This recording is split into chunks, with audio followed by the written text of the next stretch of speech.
الحمد لله الذي أكرمنا وإياكم بهذا الاجتماع ونسأله سبحانه وتعالى أن يتم النعمة علينا وعليكم بحقيقة الانتفاع. اللهم صل وسلم على سيدنا محمد سيد أهل الشفاعة وعلى آله وصحبه ومن سار على دربه إلى يوم القيامة حشرنا الله وإياكم ma'ahum fi daril karamah ya arhamar rahimin, amma ba'du. Majelis kita hari ini adalah ingin menampakkan rasa syukur kepada Allah Subhanahu wa taala, menganugerahkan kepada kita banyak nikmat yang tak terhitung dan tak terbilang.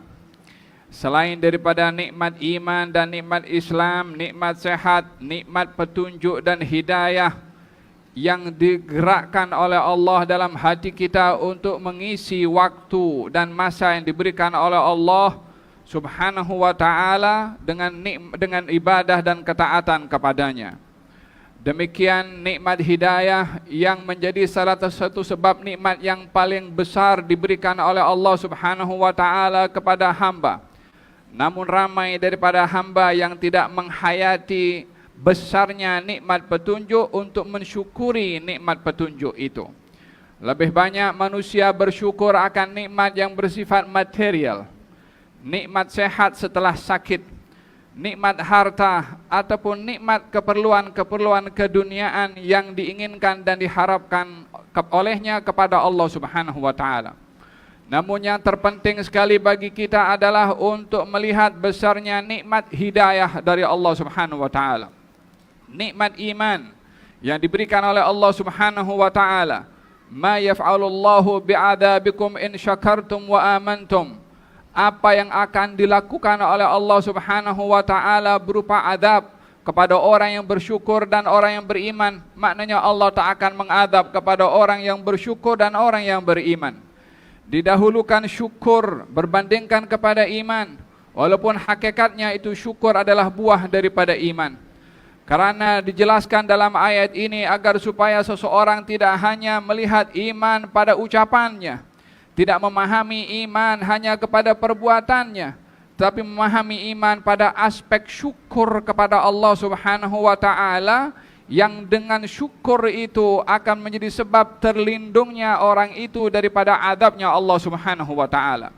Apa yang akan dilakukan oleh timur dan juga barat? Bila Allah ingin menurunkan adab, maka tiada siapa yang boleh menghalangnya. Dan bila Allah menahan adab, maka tiada siapa yang boleh untuk menurunkannya. Ma yaftahillahu lin-nasi min rahmatin fala mumsika laha, wa ma yumsik fala mursila lahu min ba'dih. Allah Subhanahu wa taala bila ingin memberikan nikmat dan rahmat, maka tiada siapa yang dapat menghalangnya. Dan bila Allah Subhanahu wa taala bila menahan rahmat dan nikmat, maka tiada siapa yang boleh untuk menurunkannya. Maha suci Allah Subhanahu wa taala yang maha berkuasa menentukan kepada siapa akan diberikan nikmat dan diberikan hidayah untuk bersyukur kepada nikmat. Semoga kita termasuk daripada golongan orang-orang yang diberi nikmat dan juga orang-orang yang bersyukur kepada Allah Subhanahu wa taala. Ulama mengatakan bahwasanya nikmat itu adalah qaidun lil mawjud wa saidun lil mafqud. Nikmat itu umpama penjaga, pengikat kepada nikmat yang sedia ada, dan syukur itu juga adalah umpan untuk mendapatkan nikmat yang belum didapat. Qaidun lil mawjud, pengikat kepada nikmat yang ada, wasaidun lil mafqud, dan umpama umpan untuk meminta tambahan nikmat dari Allah Subhanahu wa taala. Kalimat ini dipetik daripada firman Allah Subhanahu wa taala, wa id ta'adzana rabbukum la in syakartum la azidannakum. Ketika Tuhanmu mengisytiharkan, kalau kamu bersyukur maka aku tambahkan nikmat, bukan aku kekalkan nikmat. Kekalkan nikmat, nikmat yang sedia ada berterusan. Tetapi Allah Subhanahu wa taala mengatakan la azidannakum, aku tambahkan nikmat. Yang ada terpelihara, yang belum ada ditambahkan oleh Allah Subhanahu wa taala. Nikmat syukur ini adalah satu anugerah besar dari Allah Subhanahu wa taala untuk kita sentiasa menjadi hamba yang bersyukur.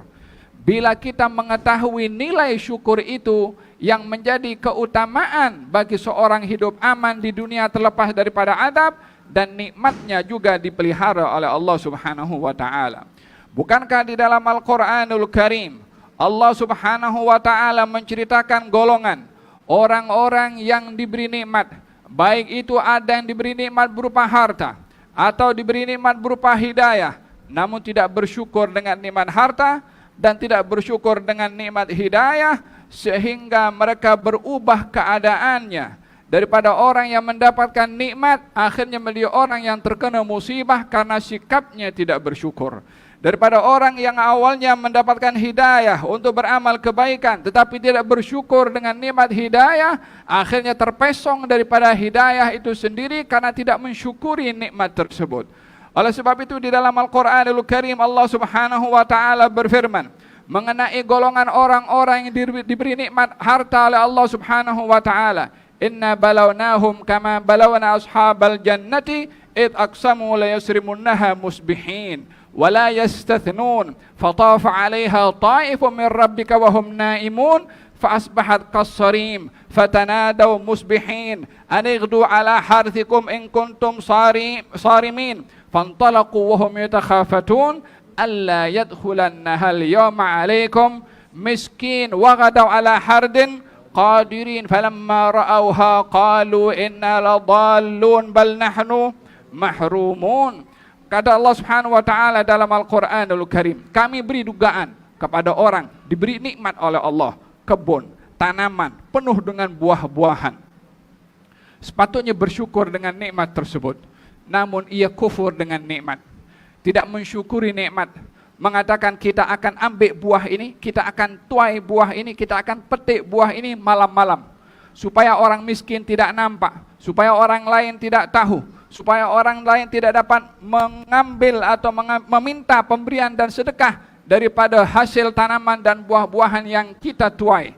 Maka mereka bercakap senyap-senyap, yatakhafatun, mereka cakap senyap-senyap satu adik-beradik satu dengan yang lain. Fantalaqu yatakhafatun, keluar pun senyap-senyap juga, padahal nak pergi tempat hartanya sendiri, kebunnya sendiri, hartanya milik dia sendiri, tapi karena kedekutnya, karena bakhilnya, karena tidak mahu mensyukuri nikmat yang diberikan oleh Allah Subhanahu wa taala, tidak mahu memberikan kepada fakir miskin, dan itu azam, niat untuk bakhil, belum lagi dilakukan.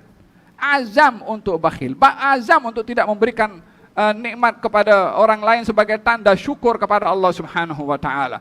Pergi, falamma ra'auha qalu inna ladallun, sampai ke kebunnya didapati tumbang semua. Pokoknya, pagarnya semua tak ada yang boleh dimanfaatkan. Qalu inna ladallun, kita silap jalan nih. Hari-hari dia pergi ke kebunnya lalu jalan yang sama, baru kali itu dia mengatakan sesat jalan. Tak percaya dengan apa yang berlaku. Semalam elok kebunnya, semalam elok tanamannya, semalam elok buah-buahannya, terkejut dengan kejadian tersebut. Qalu inna ladallun, satu daripada adik mereka mengatakan bal nahnu mahrumun, kita bukan sesat tapi kita diharamkan daripada kebaikan nikmat. Apa sebab diharamkan daripada kebaikan nikmat? Tidak bersyukur dengan nikmat. Orang yang tidak bersyukur dengan nikmat, imma diambil nikmat itu atau diambil keberkatan pada nikmat, sehingga dia hanya mendapatkan zahir nikmat tanpa dia mendapatkan hakikat batin dan rahasia serta makna daripada nikmat tersebut. Qala awsatuhum alam aqul lakum laula tusabbihun qalu subhana rabbina inna kunna zalimin. فأقبل بعضهم على بعض يتلاومون قالوا يا ويلنا إنا كنا طاغين عسى ربنا أن يبدلنا خيرا منها إنا إلى ربنا راغبون كذلك العذاب. Demikian Allah Subhanahu wa taala menceritakan dalam Al-Qur'an contoh orang yang dia diberi nikmat oleh Allah Subhanahu wa taala harta, lalu tidak mensyukuri nikmat harta tersebut diambil oleh Allah Subhanahu wa taala. Hartanya ini masih berupa rahmat dari Allah, karena yang diambil hartanya, akhirnya mereka sedar untuk insaf kembali kepada Allah. Ada adab yang lebih dahsyat kepada orang yang diberi nikmat. Bila tidak bersyukur dengan nikmat, bila hikmah dan juga barakah nikmat tersebut diambil oleh Allah, sehingga masih diberikan nikmat oleh Allah Subhanahu wa taala secara berterusan. Dengan tidak bersyukur, kalau tiba waktunya dihancurkan sehancur-hancurnya oleh Allah wal'iyadu billah, sehingga tak ada barakah pada nikmat yang didapat, bentuk apapun nikmat tersebut. Adapun yang kedua, Allah Subhanahu wa taala menceritakan nikmat Allah kepada seorang hamba yang suka bersedekah. Ayawaddu ahadukum an takuna lahu jannatun birabwah. Orang diberi nikmat oleh Allah Subhanahu wa taala. Dengan adanya kebun juga, dia berinfak awalnya di jalan Allah Subhanahu wa taala, lupa untuk bersyukur. Kalau nikmat itu datangnya daripada Allah. Hidayah kepadanya untuk berinfak datangnya dari Allah. Keinginan untuk bersedekah datangnya daripada Allah, jadinya berubah, arogan, sombong, melihat dirinya layak untuk disanjung karena ibadah sedekahnya, menuntut dan merasa berjasa dengan orang lain. Di antara hal yang menjadi sebab hancurnya nikmat dan tidak ada barakahnya nikmat, bila seorang merasa berjasa dalam dia memberikan nikmat atau berkongsi nikmat dengan orang lain. Oleh sebab itu di dalam Al-Quranul Karim Allah Subhanahu wa taala berfirman, la tubtulu shadaqatikum bil manni wal adha. Kamu jangan gagalkan pahala sedekah kamu dengan al-man, mengungkit-ungkit, menunjuk-nunjuk, meminta balasan daripada ihsan yang dia lakukan kepada orang lain. Kamu jangan batalkan pahala. Sudah bersedekah, rugi, tapi tak ada yang lebih rugi adalah tak dapat pahala. Apa sebabnya? Al-man, mengungkit-ungkit dia punya perbuatan kebaikan kepada orang lain. Demikian dinyatakan oleh Allah Subhanahu wa taala, sehingga fa asabahul kibaru walahu dzurriyyatun du'afa.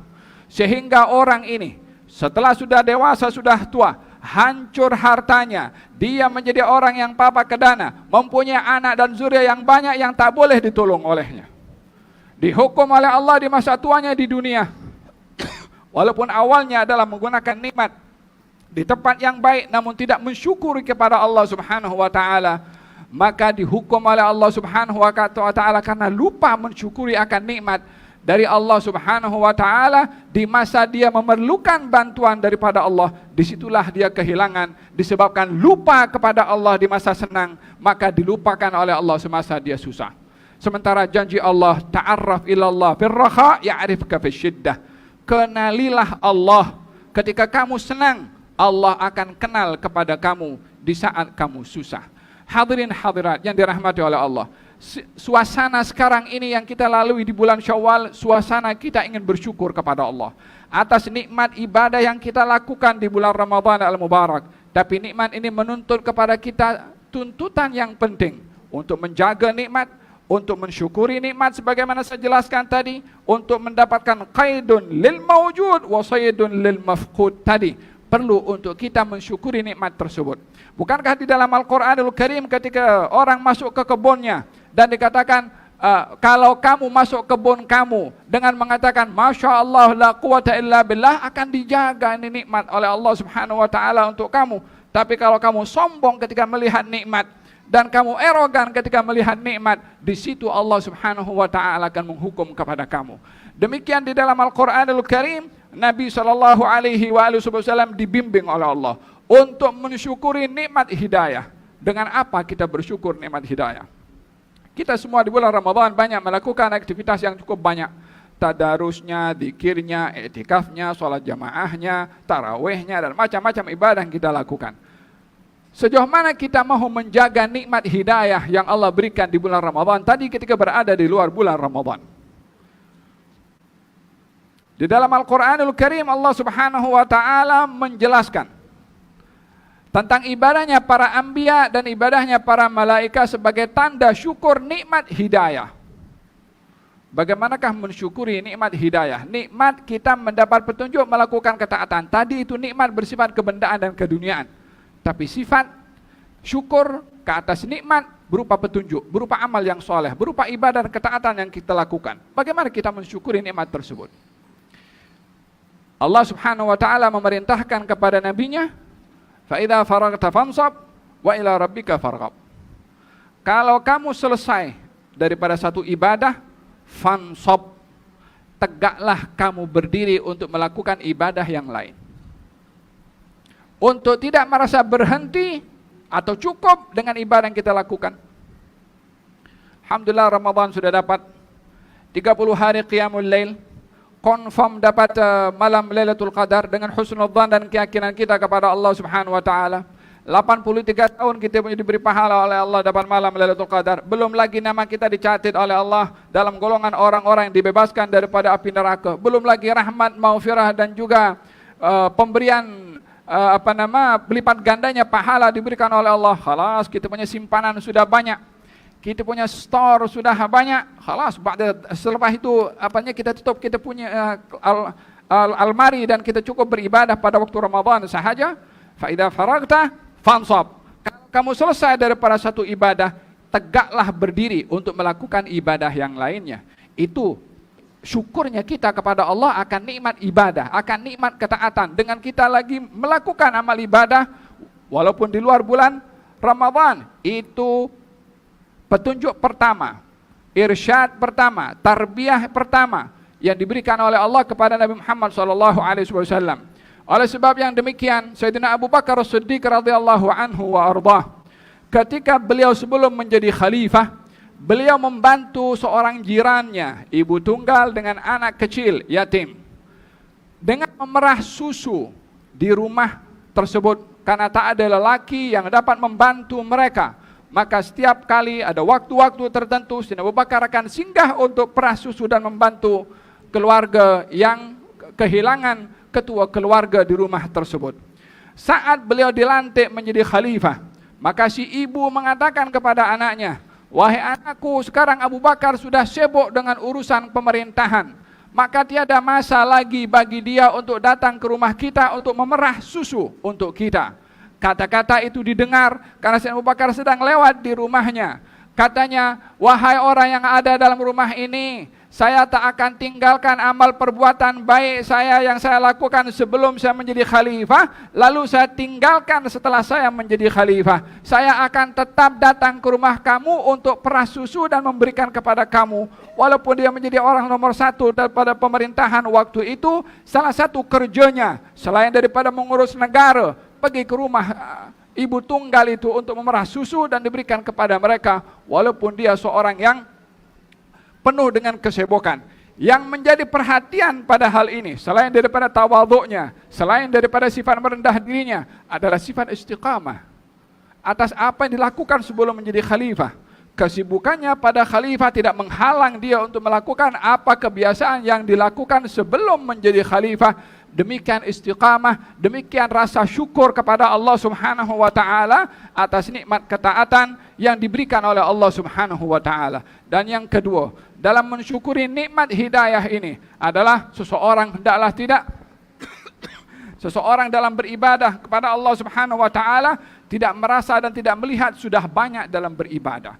Kita melihat bagaimana para anbiya, bagaimana para rasul ketika beribadah kepada Allah Subhanahu wa taala dan selesai daripada ibadahnya kepada Allah Subhanahu wa taala, mereka mengatakan, "Ya Rabb, ma'abadnaka haqqal ibadah."